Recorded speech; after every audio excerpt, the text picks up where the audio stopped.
everyone, and welcome to another Scots Way podcast. And today I'm joined by writer Iain Maloney and his publishers Angela and Paul Docherty from Liminal Ink. Hello, everyone.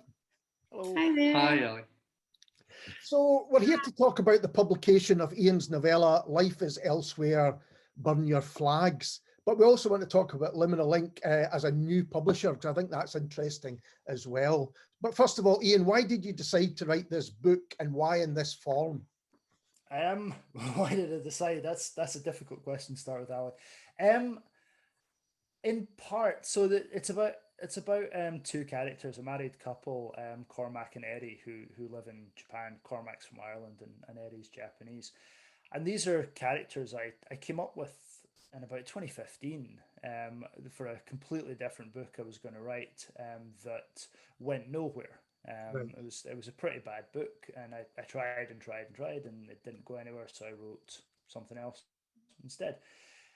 But last year, 2020, we're locked down, and my lockdown wasn't all that bad. I live in the middle of nowhere in Japan, so it was more of an inconvenience than anything else. But I was reading a lot about other people's experiences around the world. And, my sister lives in the centre of London, so that's a whole different kind of lockdown experience. And I've got friends back home who are social workers, psychologists, and they were telling me about, the sort of really horrible side of some people's lockdown experience. And it got me sort of really thinking about it. And at that point, these two characters, Eri and Cormac, sort of jumped back into my head. And I was like, oh, those two had a pretty bad marriage. That was always going to be part of the story, as their marriage was falling apart. So I wonder how they're getting on in lockdown. They're probably not doing too well. And that sort of sparked everything that became this novella. Why this form? Why a novella? Is more just I got to the point of sort of where the book stops now and thought, no, that's it. That's me done. I don't want to tell any more of this story. Obviously, like all stories, it continues beyond the final page. But I liked it. I mean, I love the novella form anyway. I think it's a great form, and it's a shame more publishers don't publish them. They should. Novellas are amazing. But I got to that point of just like, yeah, I could go on, see what happens next, see where this marriage goes, see what happens in lockdown. I was like, no, let's just leave it. Let's drop back out of their lives, and maybe I'll come back to them in the future in another way. But yeah, that's why. That's very interesting, because I think they're both cracking characters. And one of my questions here is, will we see them in something else? Because they do seem to be really well rounded. It's interesting that they've been with you for a while, because it perhaps feels that way. Yeah, I mean, so when I write a novel, I do a lot of sort of background preparation work. And this is one of my things, that one of my hobby horses is the idea that I don't really believe writer's block exists. I believe if you've done the requisite preparation, then you're not blocked. If you're sitting down in front of a blank sheet of paper going, what will I write today? And starting from that point, then of course you're going to be blocked. You're not going to write anything. But I write down at the point of, right, I know what I'm doing today. I've got these characters. So I did all that work for this novel I was going to write in 2015. I did the backstory. I knew who their parents were and who their siblings were and what their jobs were and what kind of music they liked and all the things that you need to have a rounded character, but doesn't always get into the story. I had all that stuff there. So when I sat down to write them, it was just ready to go. It was all already in there. So Paul and Angela, why did Liminal Ink want to publish this book, and how did you guys come together? How did it all work? Do you want to go? Well, we worked with Iain before, because he worked on your book, didn't he? Yeah, that was way back, yeah. Mm-hmm. So, yeah. Okay.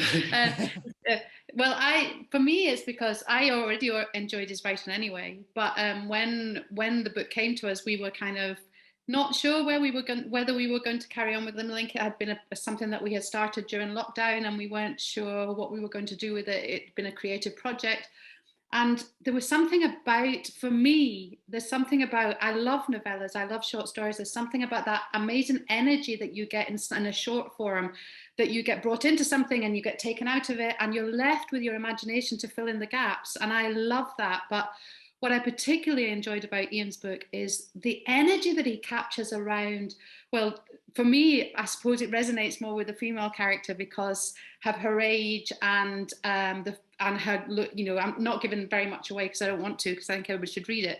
But also the kind of looking back at a past that she no longer, and that idea of no longer recognizing yourself. And I think he perfectly captures that, but also the contrast then with the other character Cormac, because it's told in two parts. There was something about the way they don't complement each other, they kind of contrast with each other. They sort of rub against each other, but in a way that I find really engaging. So we'd always said, hadn't we, that if we were going to publish another book, it would have to wow us, because we wanted to absolutely, I'm sure that publishers absolutely believe in their books, but you know, that I really, really wanted to be something that we could quite confidently say, we're publishing this because we absolutely love it and we want everybody to read it. And we had been asked about another couple of ones and it just didn't have the same resonance for me. I would have found it more difficult to be enthusiastic about it in the same way, but I just find it easier to be enthusiastic about it. And it's fun. Yeah. And when Iain came to us at first, we were a little cagey because, you know, not having read it, we're thinking, well, we don't know. So he kindly said, well, I'll send you something over and read it. So we both read it independently and didn't say anything to each other until we'd both read it. And then we're like, so what did you think? And we were going, I think it's great. Absolutely love it. And we both felt the same way. So that was really nice. And then it's been lovely working with Iain in that sense. So in terms of the thought process, it wasn't like you were looking necessarily for another book to publish. It was like, it was something you were considering, but it had to be the right book. Yeah. Yes. Yeah, absolutely right. I mean, we've got, you know, quite a few other projects on the go, including, you know, other work that we do, as many creative people do. So it's something that I think we'd always wanted to get deeper into, but haven't experienced a bit of the sort of commitment that was needed for that, and the technological prowess that was required as well, and in the publishing side of things, that was quite a steep learning curve for us. So we needed to have the right project to work on to justify us spending that much time and energy on it. Okay, and Iain, from your point of view, then, how did this relationship come around? I think I did realise that you'd worked with Angela before, but what was that relationship, and then how did that develop? Well, it started off, I was editor for Angela's memoir, so that's how we met and how we got working together. And then once that process was complete, we stayed in touch, and when her book came out, obviously get involved, and you know, you promote your friends' books and share it around. And I was aware they'd set up Liminal Ink, and was kind of curious to know what their plans were, because I'm a big fan of small presses. I like big presses and I like small presses. I am a fan of these kind of small indie, sort of very hands-on presses that Scotland is really good at. We've got a lot of them springing up, and this novella felt sort of perfect to be matched with that kind of energy, that kind of environment. You know, it's one of the themes in the book is that sort of punk DIY ethic that Eddie, one of the characters, is trying to get back to. And that's very much kind of what this project was. It was matching the text with the right publisher, which doesn't always happen. You know, sometimes big publishers have their own agendas, and every publisher has their own tastes and directions. But this was just kind of a perfect match of we all sort of were already traveling in the same direction. And you know, you mentioned earlier on that maybe novellas don't get published as much as they perhaps should. And perhaps that, you know, a bigger publisher might, you know, not have even taken a look at it, because sometimes they do these things by formats and trends and all that sort of thing. Absolutely. I mean, I knew if I submitted this to some publishers, the first thing they'd have said, and people did say this to me, I didn't submit it anywhere else, but other people since have said, like, oh, you should turn this into a novel. You should, write the rest of it. It's like, no, that's not the point of it. Yes, I could turn it into a novel, but no, I want it to stay like this. And that's the joy of being with Liminal Ink, is we could all just work together and go, right, this is the image, and it doesn't have to fit a marketing plan. It doesn't have to fit specific budgetary requirements. It's just, this is the perfect form and the perfect vehicle for this particular story. So for you, it's really a case of the right publisher for the right book, rather than saying, some people have their publisher and stick with it no matter what, although I think that's happening less and less. I think people are, moving around the place. I think so, yeah. I mean, Corona's messed everything up. It was messed up the industry completely. There's less money going around. Editors, basically everybody working for publishers has been furloughed, or they're on reduced hours and things like that. So there's just not the same number of books being published, and the same. It was already quite a risk-averse industry, and the last 18 months has made it even more so, which is a shame. But there's also the technology. You're getting the news recently is full of, Salman Rushdie and Chuck Palahniuk are going on Substack, and there's all these options coming up. And don't get me wrong, if Random House or Faber or whoever came along with a nice big publishing deal, I'd jump at it. But they also would probably go, yeah, no, turn this into a novel. There's times, I always come back to music. There's times when you want to be on an indie record label, and there's times you want to be on a big record label, and this is very much the right time to be on an indie. Yeah, absolutely. And I wonder, going back to Angela and Paul, whether this was the COVID side of things, doing this at this time, was that something that you linked into, not just in the novel, but actually the time you were going to put this out? As Iain says, we've been locked down, but there's actually technology is allowing you to do things that perhaps you wouldn't have been able to. If this had happened 10 years ago, then, I would imagine even what we're doing now, we wouldn't have been able to do. So was that something that you thought, this is not just the right book for us, but it's the right time for us to do it? Oh, that's a really good question.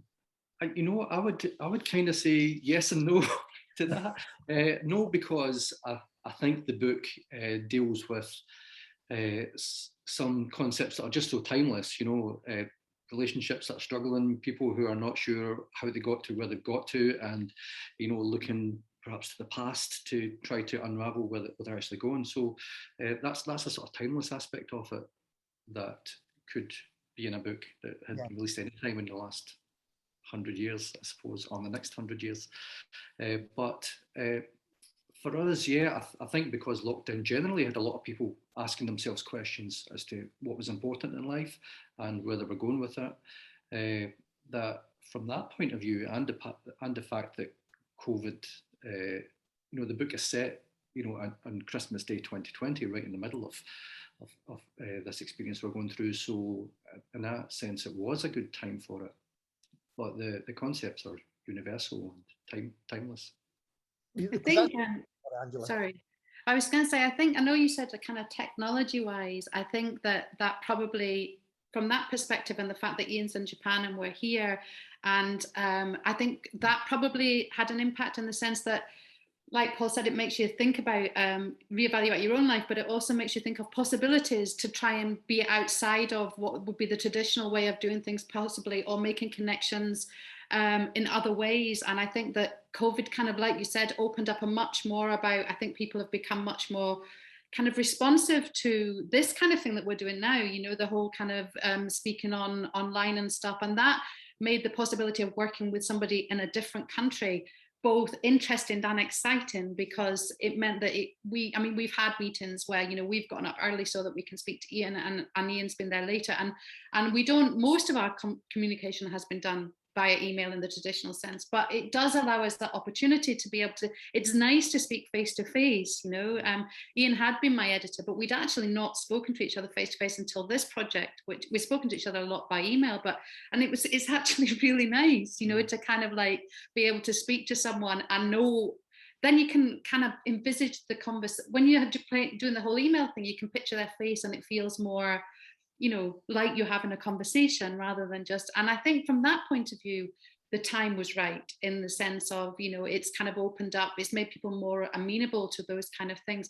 And certainly we've got some ideas for working with further promotion that we're doing, sort of rolling out, which is kind of exploring sort of, you know, people and things and how we communicate with people. So yeah, because that's the other point, isn't it? It's a different way of promoting books now, you know, than there was even, I mean, when you started, you know, there wasn't as many launches or things like that even, but you know, the ways of promoting your book has changed greatly. Yeah, I mean, with my first book in 2014, I had to get on a plane and come back to Scotland to promote it. There was really no other way. But you know, without the technology we have, and you know, things like Zoom and all these apps, my entire writing career wouldn't exist. You know, my first book was 2014. I've been in Japan the entire time, but publishing primarily in the UK. So yeah, from that point of view, it kind of has to be this time. I couldn't have had this career 20 years ago, you know, posting manuscripts from Japan to Glasgow or Edinburgh and waiting for the return post. You know, it sounds romantic, but it would have been a nightmare. But this is what I love about the book in itself. There's so many things in it that kind of chime with the times. When I started reading it, and I'm very wary of spoilers as well, so I'm not going to give anything away, but you have this thing of getting out the house, getting, you know, being allowed out for a bit and taking in, I mean, I remember when lockdown first started, certainly in Glasgow, you would go out for your designated walk and there was no traffic and you could hear the birds. And there's that sense of getting back to nature in the kind of first part of the book as well. And so that made me think about, because we're working with this global pandemic, if that's not a tautology, but so to hear how it maybe was somewhere else and to see the differences, but also more importantly, to see the similarities, I think was quite powerful. Yeah, it's an interesting thing because the way the lockdowns developed in Japan has been very, very different to how it was in Britain. As I've been watching from afar, you know, the government here has been much more hands on. We haven't had official lockdowns. We've had states of emergency, which are, please don't go outside if at all avoidable, but please also go and spend money in the local businesses so they don't go out. And if you do have to go outside, then well, wear a mask. Like there's no fines or punishments or anything. You know, in Japan they were showing on TV, you know, pictures from Britain of, you know, police stopping people in the parks and sending them home, and it's like, yeah, well, why are we not doing that here? That looks eminently sensible considering what's going on. So that was always kind of weirdly in my head when I was writing that, is that my experience of lockdown is different from a lot of people in Japan because I'm out in the countryside, but it's also, this book's being published initially in the UK. So my experience and Cormac and Eddie's experience is very different from the experience most of the readers will have of it. And yeah, I kind of had to keep that in mind and not just assume levels of knowledge and levels of experience. And I quite like that. I quite like writing under those sort of strictures, especially in a novella form. It makes you focus much more on what is universal rather than what is specific. With that in mind, writing in the form, do you feel it does focus you in that sense? You know, you've got this thing that I've got to be very precise with what I'm writing rather than go off on, for want of a better word, flight of fancy. I know that's not something that you would think of, but you know what I mean, that you excessive description or anything like that. It does. I mean, I love the novel form. I'm a novelist first and foremost, and I love the novel because it's there's a back team quote. It calls it a baggy monster. It's you have all this space and you have all this freedom to go on tangents, to go in different directions, to go on flights of fantasy. You know, the original novels, Cervantes and all these kind of early things were literally flights of fantasy, flights of fantasy in that way, and I love that. But the novella form is kind of the best of both worlds between that and the really tight structures of a short story where you sort of get in and get out. It's sort of the best of both worlds, that you get much more focused. And as Angela said earlier, that makes the energy much more packed. It makes it much tighter. But there's still the scope. You still get the sense of there being way more beyond the edge of the stage. And certainly for me, that's kind of the perfect area to be writing in. I think what's lovely again is that you have got these characters who, in the space of the novella, you care about, and you know that's quite difficult to do. I think, you know, when you're in a novel, you can do that because you've got backstory and you've got all these things, and you, as you say, you have the backstory, but you're just not showing it here. You're just kind of letting people find what they want, but you do at the end. I mean, I was left kind of wanting, I was one of those people that was left wanting more, but I can completely understand why that was.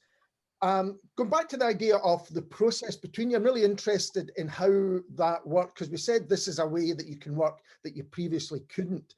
So how did it work when you decided that you were going to, you get the manuscript or the text and you think, yeah, I'd like to publish this as kind of second time publishers. Is this right? Is this after Angela's book? Is this the second one?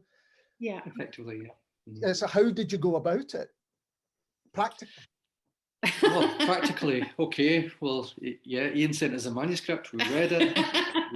we discussed what we felt about it. We go back to Iain, and then we entered a little period, if I remember right, where we bounced a few ideas back and forward about maybe some suggestions. No, I wouldn't really say it was an editorial sort of process, but Angela's much better at this stuff than I am. Having, Angela's edited a few things, so I know there was an exchange of ideas between us and Iain back and forward. And through that process, I think we got to know a lot more about what Iain wanted from the book and how he saw it and what was important in it. And so that was really helpful. So I guess at that point, we settled on a final version. Iain also had other editors involved in that, I believe. He can tell you more about that. And then once we had the final version of the text, then it was a matter of us working on the whole process of getting that done, which for us was a very steep learning curve technologically, as I explained to you, having been involved in books before. Angela decided she would typeset this one, which meant having to learn how to typeset, and that was quite challenging. But I think you enjoyed it and did a great job, and she got a great creative eye for that. And I took on the role of having a go at the cover design as well, which I was very keen to learn how to do and have a go at, and I really enjoyed it. And through that process, we came up with ideas and we sent those back and forward as well with Iain and just discussed what was going to work and what wasn't going to work. That took a little bit of time, and that's. I mean, I guess that's the technical aspects of how it worked practically. Yeah, you make it sound very simple there. Now, I've done that as well. I have to say that learning how to typeset for me was like the most frustrating game of Tetris ever. That's full stops popped in there and I don't want to do it. So I totally sympathize with you. But I mean, then you've got things like, what font you want to do it with. I mean, there are lots of practical things that for you guys doing it so early on it's a difficult thing to and I presume that you use kind of Iain's expertise and in that. Yeah, we went backwards and forwards a lot. I mean, the reason that I like it a lot is that right at the start when we first spoke to Iain, what we said to him is we love the book, but what we're not really interested in is sort of taking it and just we decide what to do, or you do. It has to be a collaboration between all of us, because we were and collaboration was the really important word, because we were very, very keen that it was a project that we all bought into at every stage. So every stage was discussed. And it sounds, I think we got lucky with Iain, in the sense that we we weren't miles away in our thinking on anything. And I don't just mean around publishing, I mean in general, we're not miles away from our thinking. So it meant that we had already got that base, and maybe it would have been more difficult if there was somebody that was more awkward, or just more had much more opposed views to us or something. None of those were the case, so I think that from that point of view we got really lucky. But I also think that what was nice is that everything was up for discussion. Everything was up for discussion. So, and if I said to Iain, I would send him, I think I sent him 5 different examples of fonts and said, any of these, do you like any of these? And he said, yeah, I like that one. And as it happened, it also was one that I liked, which made it, but he did, what he didn't say was, actually, no, I don't really like these, and I haven't, and he was very particular. It was more that we were just all ready to sort of pitch in and just think about these things, and I loved that process. Yeah, it was a very easy process, but also that you cared about it. Yes, it wasn't like, well, I don't care, you decide. Iain was quite happy to get involved with the discussions, and it was great. Yeah, I mean, from a writer's point of view, what usually happens is you hand over the manuscript, your editor comes back, you go back and forth, and then that's it. It sort of disappears into the system, and then a couple months later, or whenever you'll get back, here's your cover. What do you think? And you're like, oh, okay, great. You're sort of outside of the process for a lot of it. So one of the real joys of this process was being part of the team. There's just the 3 of us. There's kind of nobody else. That we brought in a few people to like proofread and things like that, but basically it was the 3 of us looking at cover designs and font and typesetting and all that side of things, which, as I say, from a writer's point of view is great. But I've also got experience of working for publishers and being an editor and being on that side of things. So I was kind of aware of what would be coming up as well, and what kind of things. Like, one of the things you really learn, this is my 6th book, and one of the things you learn in the process is what to care about and what not to care about. Like when to go, no, this is important and I want this done this way, and everything else is, I want it done well, but like I am never going to die on the hill of fonts. Like, unless it's like Comic Sans or something. If it's in Garamond or if it's Times New, I'm like, oh, it looks good, I'm fine with that. But there are other things like covers. I get, if there's a cover, there was no problem with this. This was fantastic. But I've had in the past the discussions of, right, I don't want this, and I don't want this, and I don't want this, because that's those are the huge cliches for particularly books set in Japan, or like my first book was RAF pilots in the Second World War, and it was like, right, can we not have a sepia Spitfire on the cover, because that's the most obvious thing to put on the cover.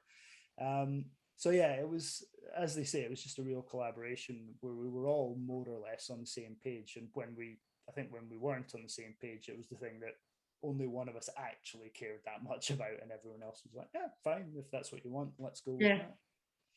Because that's what I think. Because having 3 voices in the room, so to speak, just seems to me so much better than often having 10 voices in the room, which I've been in. And as you say, there's 6 covers to choose from, and you start to think, oh, I'll just pick one, which is not the right attitude at all.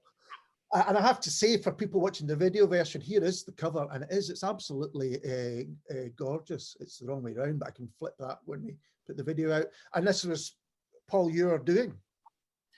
Yes, it was. It's actually the simplest version of a cover that we did. There was 3 or 4 different versions, some of which were a lot more elaborate, and actually I think we all agreed that was the best way to go. So then we tweaked it from there, from the basic mock-up. Yeah, it's beautiful. It's great work. It is, absolutely. It is, and it's a lovely thing. And I think when you get a book that's a lovely thing, I think sometimes some people overlook the impact of that. But when you get something like that in your hand, which you're really keen to open up, it's the best when books are at their best. So I wanted to talk a little bit about, again, I wonder if this is affected by COVID and lockdown and everything, but music plays a big part in the book.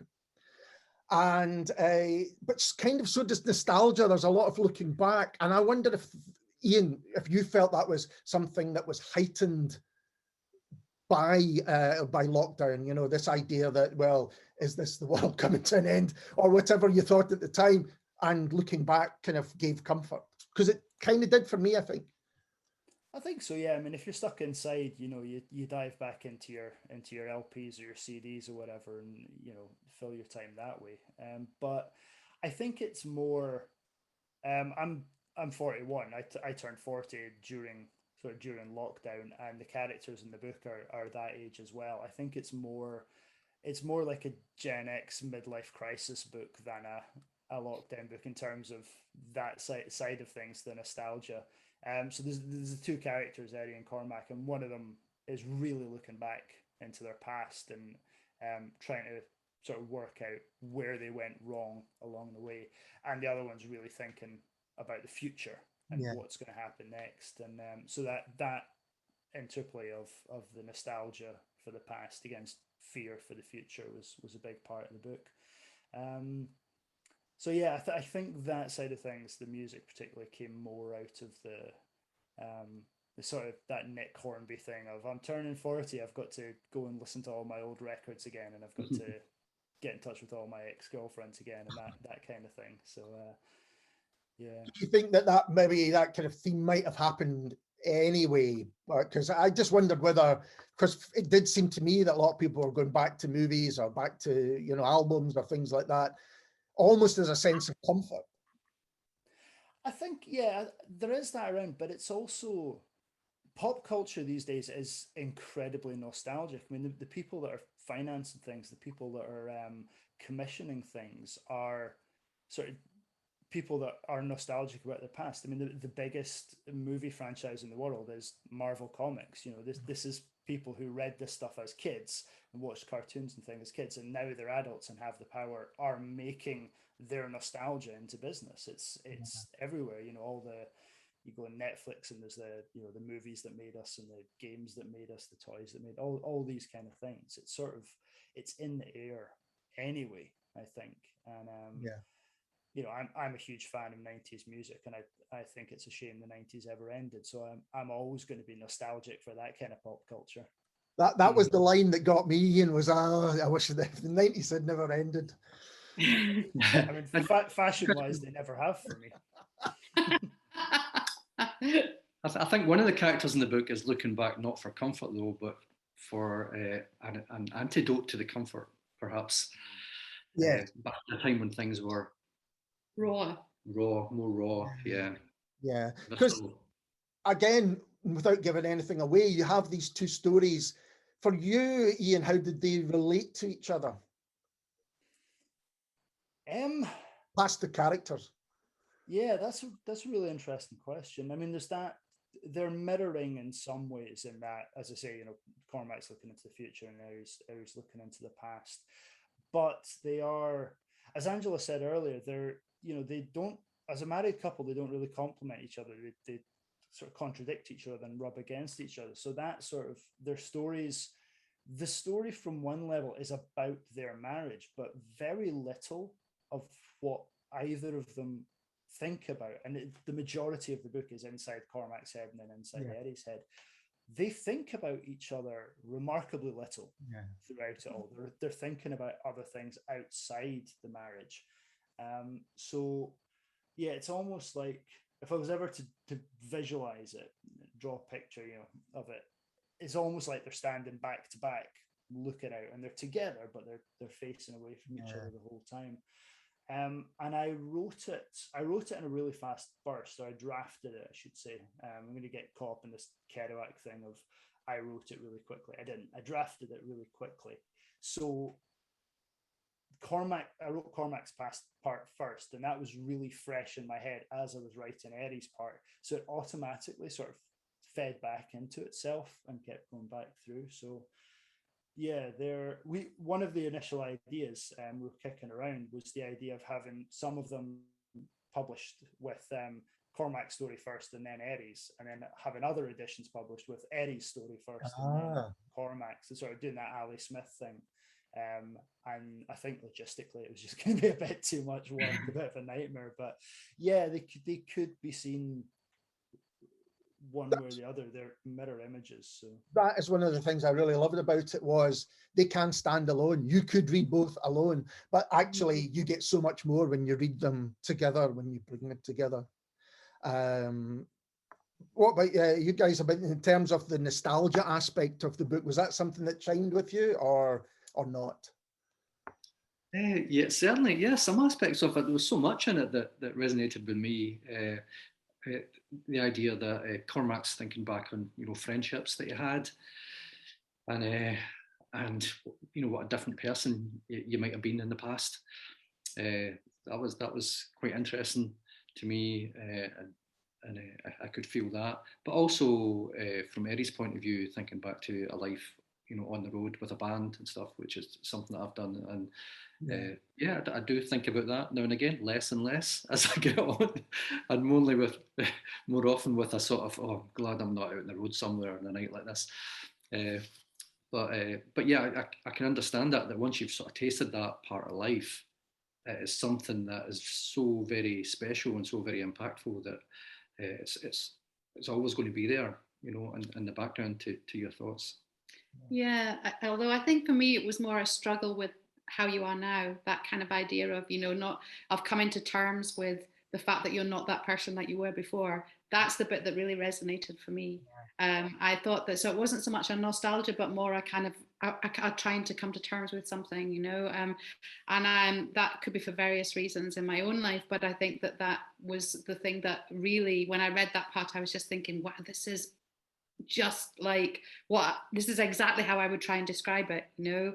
And so yeah, I think that, and also that sense of and like longing for freedom and thinking that you're confined somehow, and somehow that being reflected in the pandemic and the kind of like idea that we're sort of only free up to a point and then not. And I quite liked all that play of around that kind of thing as well. So yeah, they were so. Well, yeah. I think it's one of the things that makes it a kind of perfect book for this time, is because to me, the idea being locked down, it gave us our kind of headspace maybe to reflect on all of those things that you've mentioned. And I think the book absolutely taps into that. Guys, thank you so much for taking the time to have a chat with me today. I really appreciate it. And I do think it's a fantastic book. Oh, thanks, Thank you very much. Lovely to speak to you. And we'll be back soon with someone completely different. Cheers.